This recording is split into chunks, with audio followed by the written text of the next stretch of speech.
Hi everybody, Mike Beer here. We have graded stakes action out in Southern California on Friday afternoon. Out at Los Alamitos Racecourse, 8-race card. They're going to finish out that card with race number 8, the grade 3 Bayakoa Stakes. Older fillies and mares, 1.16 miles on the main track out there. The purse is $100,000. Let's take a look at this field of 7. You got your two morning line favorites here, bookending this field. The number 1, Midnight Memories for Baffert, is 2-1. This is going to be her first start since early March when they ran her in the grade 1 Beholder Mile, and she finished a decent third that day behind a couple of really nice horses. This is going to be her first start since then. Very lightly raced 4-year-old for Baffert, 4 for 7 so far in her career. And your morning line favorite out at the other end of the starting gate, the number 7, Desert Dawn, just a wildly consistent. It's almost amazing to look at her past performances. She's about to turn 5. She's only 2 for 17 in her career, but man, they run her in all of the top races for filly and mare dirt routers out there in Southern California. She always holds her own, almost never gets the job done, but she always shows up. She's a really nice horse, and it kind of finally feels like they're running her in the right kind of race here, taking a step back into a grade 3 for the Bayakoa. She's going to be your horse to beat here. All she needs is a trip. We got some filler in the middle. Some of those horses, a little bit tougher to make a case for in this race. We'll see how it all plays out, though. You don't, just have to concede to the two favorites, I suppose. Let's take a look at the Timeform US pace projector. Timeform US doesn't give an advantage to either front runners or closers. They do have the number 3 in here, Ganador, out on the early lead. Hard to argue with that pace projector. Ganador is the other Baffert in this race, and it does, just sort of feel like, who knows how good she is. She really has something to prove at this point in her career, but she does have speed. She is a stakes winner going a mile on this track with a 90 by her speed figure, and she won that race in wire-to-wire fashion. So it does sort of feel like her best chance here, if she's going to, be able to upset these two favorites in this race, is just to come out of there running, go to the early lead, and then forget to stop. We'll see if she can run her really good race in this spot, because her form recently a little bit suspect, and Baffert's been running her on turf recently, which maybe isn't a great sign. Going back to Midnight Memories, though, she's the number 1 in this race, 2-1 on your morning line, a major contender in here. She won 4 of her first 5 starts, began sprinting. They eventually stretched her out towards the end of last year. She wins the grade 3 Torrey Pines. She wins the grade 2 Zenyatta. Both of those races sort of right up as part of that pace, though. Then they tried to cut her back in the grade 1 La Brea at the end of last year. It wasn't a total disaster. She was a sort of a modest 4th as the favorite that day. And then her only start so far this year as a 4-year-old, and maybe that's the the biggest thing that she has working against her. She's just never been able to get off the ground so far as a 4-year-old. But the only start back in March, Santa Anita, 2-turn mile, the grade 1 Beholder Mile, and she runs fine in this race. We'll put the replay up right now. There's never, she got a good trip overall. There's never a real point in here where it looks like she's going to win. She's working really hard around the final turn of this race, just trying to keep up. But she has room on the rail through the stretch, and she's racing on, man. She's passing a couple horses at the end. She's going to wind up clear in 3rd as this field comes under the wire. Never looked like she was going to win, but it's a fine performance against horses that are better than the ones that she's facing here.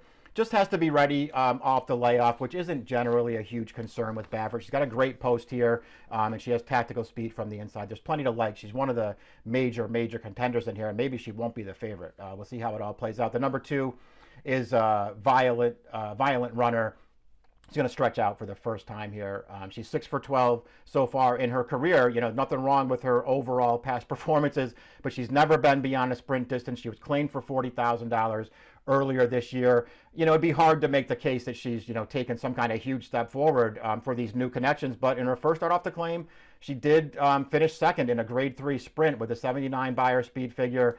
She did win her most recent start at Santa Anita going 6.5. She's never been this far. This is not necessarily an easy track to stretch out on either. It's a really long stretch. So if you don't really want the distance, you'll probably be found out here at Los Al. I didn't love her stretching out in this race. We'll see if she's better routing than she is sprinting, because she's going to have to be if she's going to beat this field. Ganador is the 3. She's going to be on the lead in this race, and we'll just see if she can somehow show up and run her really good race in this spot. Again, she is a stakes winner on this track. The Dark Mirage way back in September of last year, got right to the lead on that field, never gave that field a chance, blew them out with a 90 by her speed figure. you know, she even ran well a couple of starts later. First start this year, back in January, they ran her in the La Cañada going the mile and a 16. She got beat a nose that day. You know, ran pretty well in that race. And then her next start was in the Beholder Mile back in March. She was awful that day. And it just doesn't feel like she's really gotten back on track since then. Again, Baffert's tried her on turf a couple of times recently. I don't think that's necessarily a great sign. She's back to dirt here. She's supposed to make the early lead in this race, and that alone probably makes her dangerous. I'm just not much of a fan. I'm not sure how good she is. Smooth Like Butter is the 4, 20-1 on the morning line. You don't, you know, always just want to take, you know, the overall accounting with these horses and just look at their records and take it at face value necessarily. Her record kind of does tell the story, though, of her career. She's 3 for 46 lifetime. She's been second or third 25 times. Her running style has a lot to do with that. She just doesn't have a lot of early speed. She will sit back in this race. She can get this distance, too, but she'll sit back and she'll try to make one run. It just doesn't really feel like this race is going to set up great for her. She's going to need to catch a break or two to get a piece of this thing. I think she can get a piece of it. I probably won't be using her on top in this race, though. Turner Loose is the 5. Phil D'Amato trains this 4-year-old filly now. She's got some credentials on the go back. Started out as a turf horse, was pretty good on that surface. They switched her to dirt early on in her 3-year-old campaign. First ever start on dirt in February as a 3-year-old last year, the grade 2 Rachel Alexandra, and she pulls off an upset to win that race at over 17-1. Sat off of solid pace, got the job done. Then her next 2 starts were also in graded stakes. They ran her in the Fairgrounds Oaks, okay 4th that day. They ran her in the Kentucky Oaks. She ran fine, sort of split that field, finishing 7th.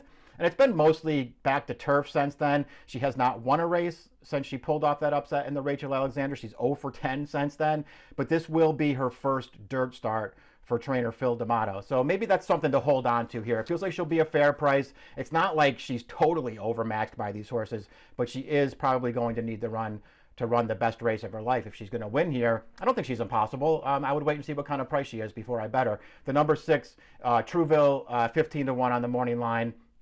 Another horse. She is stakes placed in her most recent start, but she's 4 for 30 lifetime. Lots of seconds and thirds. Has never really shown herself to be a graded stakes kind of a horse. And even though she's not facing a bunch of killers here, this race is probably going to be a little too tough for her. Desert Dawn, the 7, completes the field. She's your morning line favorite at 6-5. The other horse for D'Amato in here. And again, you know, 2 for 17 lifetime. She won the Santa Anita Oaks April last year as a 3-year-old, and she hasn't won since. But she's hit the board in several grade 1 races since then. Her most recent start was the Breeders' Cup Distaff. She was even, you know, competitive in that race. She wound up settling for 5th. Had a shot at it, though, in deep stretch. Everybody had a shot at that race in deep stretch. She was one of them. She wasn't quite good enough and got outfinished late, but she was 43-1. She ran fine. She always shows up and runs. She's not supposed to be compromised by pace in here. And more than anything else, it feels like D'Amato's finally running her in the right kind of race. Can she beat the 2 Bafferts? That's the real question in this race. I think she's the horse to beat. I think she deserves to be favored in here. And if for some reason she's not, she's probably a good bet. But I think she will be the favorite in here. And I probably have really little interest in betting this race because I didn't like any of the alternatives. Before we get the pick up there, though, please subscribe to the DRF YouTube channel for all the latest videos. Desert Dawn, horse to beat on the outside. I'll take Midnight Memories on top. I don't think there's going to be a big discrepancy in price, but if there was, I think Midnight Memories can beat her. She just has to be ready off the layoff. There should be a good trip coming from the rail. I went 1-7 in the feature at Los Alamitos on Friday evening, late afternoon, evening. It's race number 8. It's the grade 3 Bayakoa Stakes. The approximate post time is 6:58 Eastern time. Good luck.